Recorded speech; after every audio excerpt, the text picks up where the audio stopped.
Today we are going to continue our second chapter, that is acids, bases and salts for class 10 students.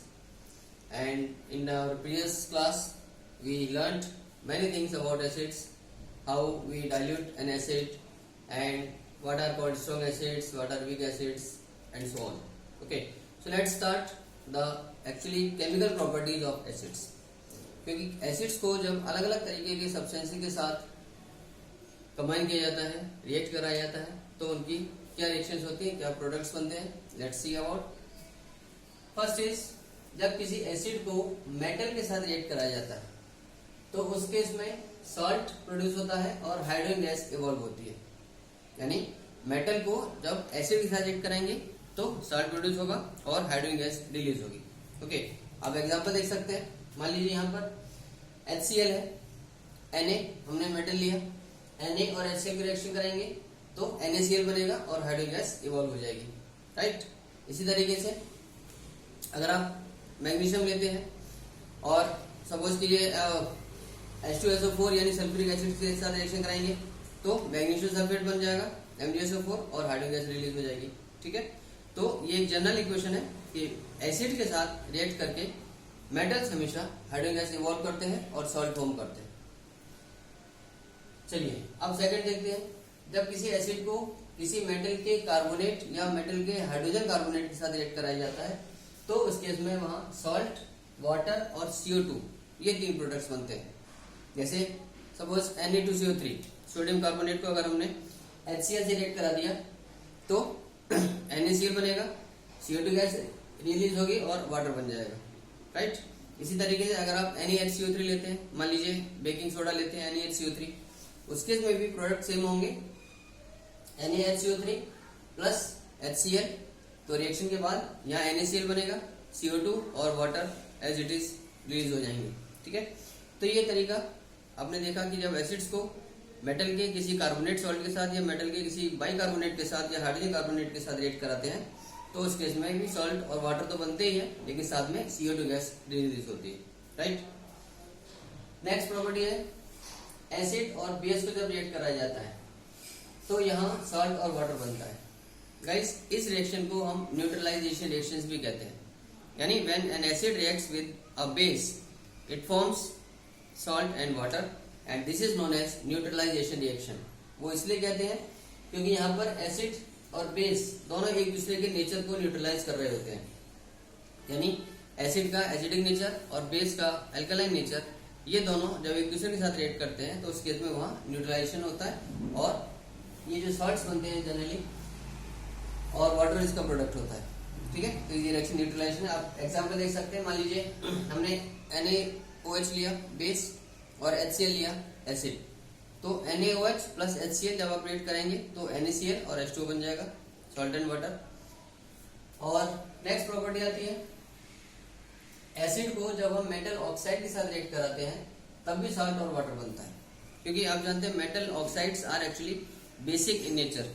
Okay, because metals are electropositive elements और metal के oxide जो बनते हैं वो basic nature के होते हैं हमेशा. तो metal oxides here behave as a base and. तो अभी एक रिएक्शन आप देखिए. जैसे मान लीजिए एसिड है HCl और मेटल ऑक्साइड हमने ले लिया Na2O सोडियम ऑक्साइड. तो Na2O और HCl को जब आप रिएक्ट कराएंगे तो भी उस केस में NaCl बनेगा और वाटर रिलीज हो जाएगा.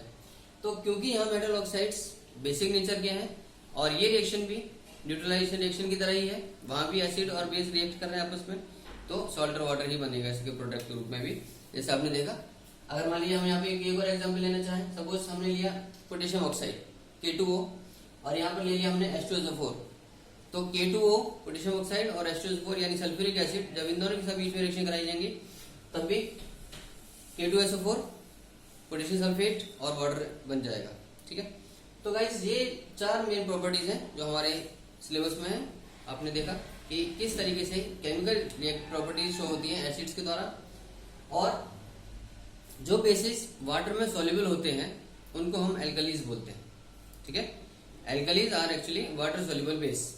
तो हम ये कह सकते हैं कि सारे एल्कलीज बेस होते हैं लेकिन सारे बेसिस एल्कलीज नहीं होते.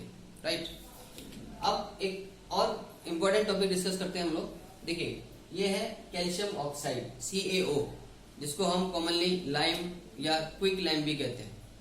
तो कैल्शियम ऑक्साइड को जब वाटर के साथ रिएक्ट कराया जाता है उस केस में ये कैल्शियम हाइड्रोक्साइड फॉर्म करता है, CaOH twice. This is called select lime और लाइम वाटर। ठीक है, तो गाइस फॉर्मूलेस को जरा ध्यान से देखिएगा।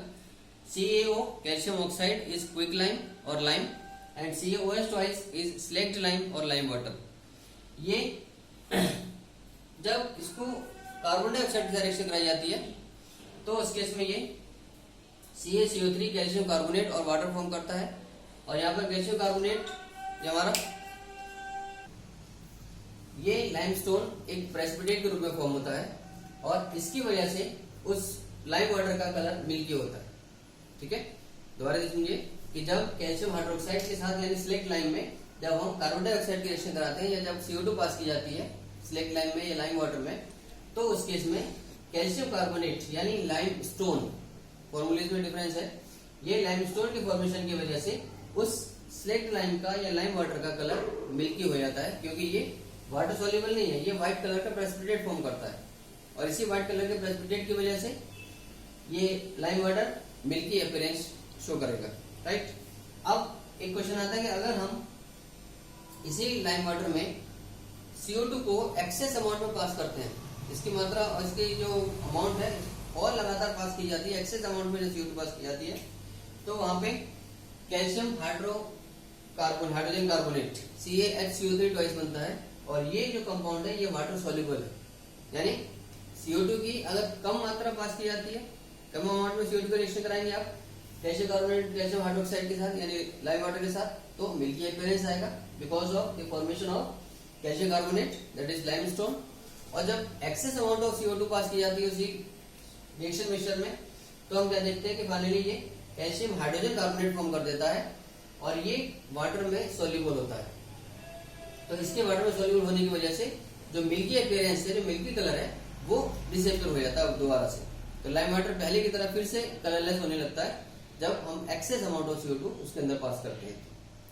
गाइस, तो ये जो रिएक्शन है ये एक्चुअली व्हाइट वॉशिंग के टॉपिक से रिलेटेड भी है कि जब कैल्शियम ऑक्साइड यानी क्विक लाइम को आप वाटर में डालेंगे, वाटर रिएक्ट कराएंगे, तो ये स्लेक्ट लाइम फॉर्म करेगा, लाइम वाटर बनेगा। और लाइम वाटर को जब हम वॉल्स पे अप्लाई करते हैं with the help of brush, तो ये जो चमक है, जो सफेदी है, जो शाइन नजर आती है हमें दीवारों पे, वो एक्चुअली कैल्शियम कार्बोनेट के फॉर्मेशन की वजह से होती है, जो कि CO2 के साथ रिएक्ट करके, एटमॉस्फेयर की CO2 के साथ रिएक्ट करके ये फॉर्मेशन होती है। ठीक है, तो ये हमें उस दीवार पे पुताई करने के बाद चमक दिखाता है। और जब इस मिक्सचर में हम एक्सेस अमाउंट ऑफ CO2 पास करने लगते हैं, तो जो मिल्की अपीयरेंस था, जो व्हाइट कलर के प्रेसिपिटेट की वजह से था लाइम स्टोन के, वो प्रेसिपिटेट गायब हो जाता है। व्हाइट जो वाटर सॉल्युबल कंपाउंड बनता है जिसको हम कैल्शियम हाइड्रोजन कार्बोनेट कहते हैं, और ये वाटर सॉल्युबल होने की वजह से उस मिल्की अपीयरेंस को वापस गायब कर देता है। Right, so this is how our lime water gets colourless again when we pass excess amount of carbon dioxide in it. So guys, आपने देखा कि केमिकल प्रॉपर्टीज किस तरीके से इंपॉर्टेंट है और इनमें काफी हद तक सिमिलरिटीज भी हैं। So it's very easy to learn them, and till then stay home, stay safe, keep watching videos and keep sharing videos with your friends. Thank you, God bless you.